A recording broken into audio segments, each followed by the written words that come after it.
Voila, in view. A humble vaudevillian veteran, cast vicariously as both victim and villain by the vicissitudes of fate. This visage, no mere veneer of vanity, is a vestige of the vox populi, now vacant, vanished. However, this visitation of a bygone vexation stands vivified, and has vowed to vanquish his venal and virulent vermin, vanguarding vice of vouchsafing violently vicious and voracious violation of volition. The verdict is vengeance, a vendetta held as a votive not in vain, for the value and veracity of such shall one day vindicate the vigilant and the virtuous. Verily, this vichyssoise is a verbiage for his most verbose. So let me simply add that it is my pleasure to meet you, that you may call me V. Remember, remember the 5th of November. Gunpowder, treason, and plot. Remember, remember the 5th of November. Hello everyone, I hope you had a great 5th of November. Guy Fawkes Day, as it were. Go look it up. Really cool historical event commemorated in a really famous poem. And so, November 5th aside, November 5th has been a crazy day. Who knows when you're watching this? This could be many months later, or perhaps even many years later, but we are in the midst of a crazy and turbulent election in the United States, and it made me want to dig back into the history books, into precedent, as I so often like to do. And I know a lot of people think that perhaps what we're experiencing right now is somehow unprecedented. Spoiler alert, it's not. So I want to tell you about the most contentious election in United States history, and we have to go back almost 150 years in order to look at that. So the most contentious election in US history, at least thus far, was in 1876, and it was between this guy, Rutherford B. Hayes, and this guy, Samuel Tilden. Rutherford B. Hayes was the Republican candidate, and so ideologically the Republicans and Democrats were switched at the time. The Republicans were sort of the inclusive, ideologically balanced abolitionist party, and the Democrats were the basically pro-slave party. And many represented plantation owners and other large financial and corporate interests. And so, in 1876, or I guess technically 1875, Ulysses S. Grant decided that he was not going to run for a third term. He wanted to sit under his own vine and fig tree. And he's going to do like George Washington. George Washington had advised that all presidents pretty much should retire to their quarters after 2 terms so that it wouldn't descend into any sort of dictatorship. And at the time, however, in 1875, the economy in the United States was in shambles.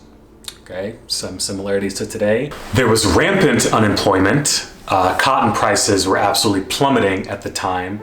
And people were just very frustrated about Reconstruction. A lot of people felt like Reconstruction wasn't going as well as they would have liked. Unfortunately, there's a lot of anti-Black sentiment, and a lot of rural and sort of middle America was feeling forgotten. Again, so many echoes until today. And so there was, it was like a pressure cooker, a crucible of sorts in this situation. There was lots of division, lots of suffering, and a lot of people were saying, actually, Ulysses, maybe you should consider running for a third term. And he did consider it until Congress essentially voted more or less 10-1 that they would rebuke him for doing so, and that they did not support it.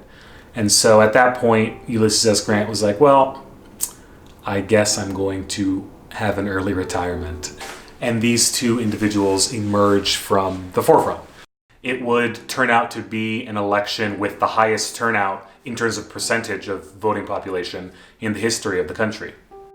Let's talk about this guy for a sec, Samuel Tilden. So Tilden was a quiet, not particularly charismatic individual, but professionally he was kind of a badass. He was a lawyer. He put away a lot of very prominent criminals, including, and perhaps chief among them, Boss Tweed, Boss Mager Tweed, not Marcy Tweed, who was a leader of the Democratic Party on the East Coast and was essentially known for large corruption, embezzling tens of millions of dollars. And so essentially Samuel Tilden was the one who put him away. And so he was definitely respected as a professional, but not necessarily as a politician. And so it was a strange situation where you had two guys who were a little bit awkward, a little bit quiet, but who were going to step up to the plate regardless. What ended up happening was they both mounted a campaign, as they do, but the campaign quickly devolved into mudslinging. Essentially, Samuel Tilden was talking about how Rutherford B. Hayes was against sound economic policy. Again, some things never change. There was mudslinging around different racial issues. And so it was a very ugly and dirty campaign in many different ways. And so they get to the Electoral College. And the Electoral College at that time was much smaller than it is today. There's a total of 369 electoral votes to be had.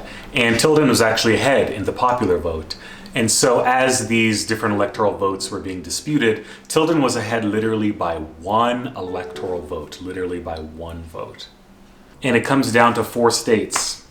Really, it's crazy how many echoes there are through the past. It comes down to South Carolina, Louisiana, Florida, always Florida, and Oregon. And so there are a total of 20 electoral votes that are being disputed, where both sides are claiming that they have won these 20 electoral votes, and these 20 votes will decide who will be the next president. And so the Democrats, again, the pro-slavers at the time, they had said that they won and that there was massive voter fraud if anyone had argued that they didn't win. Again, you really can't make this up. And the Republicans, on the other hand, had said that there was massive voter suppression at the hands of the Democrats, which actually the Republicans were right about that. Democrats had staged a number of armed militiamen and other sort of Confederates in the different parts of basically black-dominated communities in the United States to intimidate and sometimes even use physical force on people who were trying to exercise their right to vote. And so there were many irregularities in this election. So they put together a special congressional commission that was made up of 7 Democrats, 7 Republicans, and then 1 impartial individual. So they got an impartial independent to be sort of the swing vote, if you will. But the original impartial individual actually won a Senate race that year, and originally as an independent he was a backdoor supporter of the Democrats, but he got elected to the Senate, and so he chose to recuse himself from this commission, and they got another guy who was a Republican backer. And so what ended up happening was, after lots of jockeying and arguing and yelling and pointing, they ended up voting twice, in fact, and on an 8-7 purely party line margin vote, they awarded all of the electoral votes to Rutherford B. Hayes on an 8-7 split. Was that the end of the story? No, it wasn't the end of the story. Tilden decided to continue to fight in the courts. He was rousing different Democratic supporters in the streets, and things were getting dicey. Things were getting very dicey. So the people were saying Tilden or blood. Pro-slave Democrats believed that the representative for Oregon was unfairly elected. And that is a whole other story in and of itself. And so they believed that he was unfairly elected and that he was essentially a traitor, a treasonous individual. And so they wanted to get him thrown out of the Electoral College. And he was already in the process of counting his votes on behalf of the Republican Rutherford B. Hayes. And so the Greenbacks also got involved, and they were trying to throw their weight behind Rutherford B. Hayes. The Greenbacks were an alternative party that essentially was organized in Indiana to represent different agricultural interests. And actually one of their main candidates was this guy who, I mean, just look at him. So they try to throw out this representative.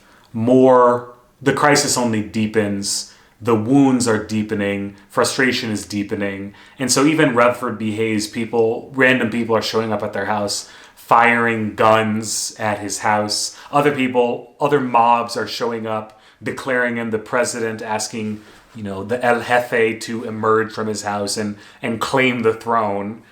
And Rutherford B. Hayes is like, well, we haven't actually called the election, so everyone needs to calm down, essentially.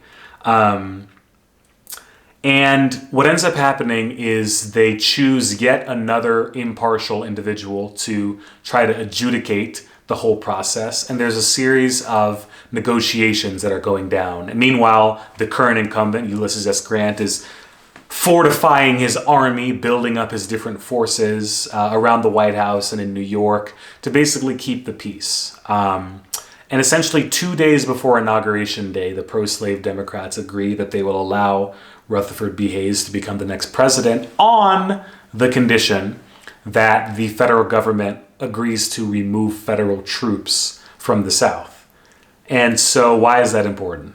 It's incredibly important because in 1876, we're only 11 years after the end of the Civil War. And so the Reconstruction period, basically trying to integrate newly freed blacks into the United States, had just begun. And a lot of that peace in the South and the equity for those black Americans, those newly black full Americans, was being maintained by those federal troops. And so in this agreement to allow Rutherford B. Hayes to be the president, they removed the troops from the South. And once they remove the troops from the South, that's pretty much when Jim Crow takes effect. And these anti-black policies sort of sweep the South. Reconstruction officially ends, and a lot of these anti-black policies that we pretty much see even ripple out until today take effect. And so, this is one of the most contentious elections, probably the most contentious election, maybe minus this current one. And again, if you're reading this, it might be in the past, but at least for now, this current one. By the end of the election and before the compromise, we were essentially on the verge of a civil war, and the Democrats had said that had Rutherford B. Hayes and his administration not made those concessions, they would have started a civil war and they would have taken blood to the streets. And so what can we learn from this experience, from this period of history? First of all, as they say, as much as things change, they remain the same, but there's so many echoes where when you have economic depression, when you have these systems that are against fair representation in the franchise, it can cause some really serious problems. The second is we have to be so careful and so specific about what capitulations we allow in our government and what our politicians allow in terms of these different decisions, because the one decision around Reconstruction to remove those troops from the South essentially reverberates all the way until today. And these are still issues that are being fought in the United States for representation, not only socially, but also specifically with equal rights and access to voting. So it's a really big deal. But I think the third and most important lesson is that the main difference between 1876 and today is that the incumbent was not in the race. And that is a very different case from what is happening now. Ulysses S. Grant was essentially just a third-party individual who was not particularly invested. I mean, he wanted his guy to win, but he wasn't particularly invested in a direct way in the victory one way or another. And even if his party had lost, he would have just kept moving. But in this case, things are so incredibly polarized. An incumbent is in power, and so when you have an incumbent president, they also have the power of the office. And we've never really been in that position. It was a really contentious time, lots of mudslinging, violence, some outbursts of violence in the streets. And I think this is a portent of sorts. This election was a portent of what holds in the future. And even though the Electoral College was much smaller back in 1876 than it is today, a lot of the fundamentals, as you see, are still there. And so the question is, what are we going to do about it? How do we maintain a sense of equity and equal representation? There are a lot of initiatives sweeping the U.S. right now to not necessarily abolish the Electoral College outright, but for states to commit their electoral votes to the person winning the popular vote. And so 1876 was pretty crazy, and 2020 is setting up to be maybe even crazier. If you like this video, I like to do analysis of history and philosophy and creativity and really see how we can sort of bring each other closer together and how we can live a more meaningful life, especially in a world dominated by technology and fragmentation. So if you're about that, Subscribe, you don't have to smash anything. Hit the notification bell if you want to get notified on when I post new videos, and I will see you soon.